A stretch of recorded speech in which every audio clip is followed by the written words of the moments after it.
House कोठी number 69। रहस्य और आत्मा की दस्तक। घने पेड़ों के बीच झाड़ियों से ढकी हुई एक कोठी खड़ी थी। समय की मार से टूटी फूटी, लेकिन अब भी जैसे किसी रहस्य को अपने अंदर छुपाए। कोठी नंबर 69। कोई वहां जाता नहीं था। आसपास के लोग कहते थे, उस कोठी के पास रुकना भी पाप है।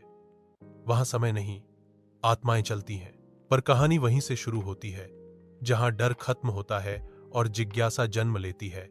17 वर्षीय आरव अपने माता पिता के साथ गर्मियों की छुट्टियों में दादी के गांव आया था।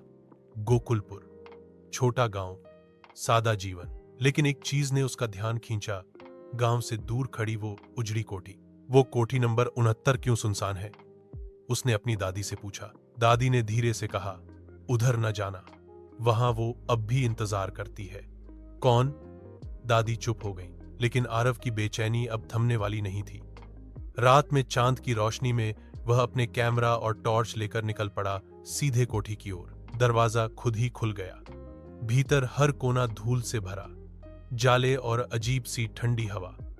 लेकिन कोठी की दीवारों पर एक ही नाम बार बार लिखा था, सविता। आरव ने हर कमरे की फोटो ली, लेकिन जैसे ही उसने टॉर्च बंद की, एक फुसफुसाहट गूंजी, तुम भी मुझे छोड़ दोगे?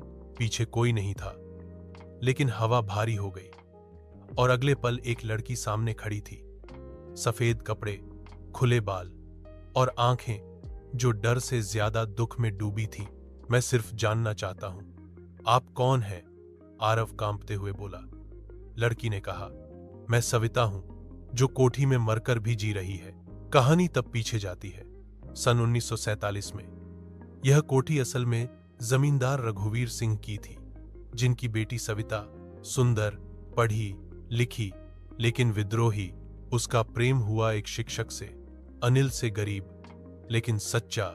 जब रघुवीर को यह बात पता चली, उन्होंने सविता को कमरे में कैद कर दिया। सविता रोती रही, लेकिन कोई दया नहीं हुई। और एक रात, जब बाहर भारी तूफान था, सविता ने कोठी के उसी कमरे में फांसी लगा ली।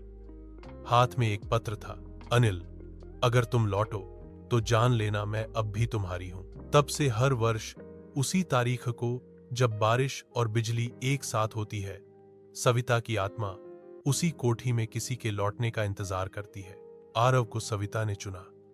क्यों? क्योंकि वो सच्चा था। वो भागा नहीं, वो रुका। उसने वादा किया, मैं तुम्हारी कहानी दुनिया को बताऊंगा, तुम अकेली नहीं हो। सविता मुस्कराई पहली बार और फिर हवा में घुल गई। उसकी आत्मा को मुक्ति मिली। 1 वर्ष बाद आरव ने कोठी को फिर से बनवाया। वहां एक सविता मेमोरियल लाइब्रेरी खोली, जहां प्रेम, हिम्मत और न्याय की किताबें रखी गईं। अब उस कोठी में डर नहीं, प्रेरणा बसती है। आज सीख, कोई आत्मा तब तक भटकती है जब तक उसे सुना न जाए, समझा न जाए। हर आत्मा डरावनी नहीं होती, कुछ के अंदर बस अधूरी कहानी होती है, जो किसी सच्चे दिल वाले इंसान के इंतजार में होती है।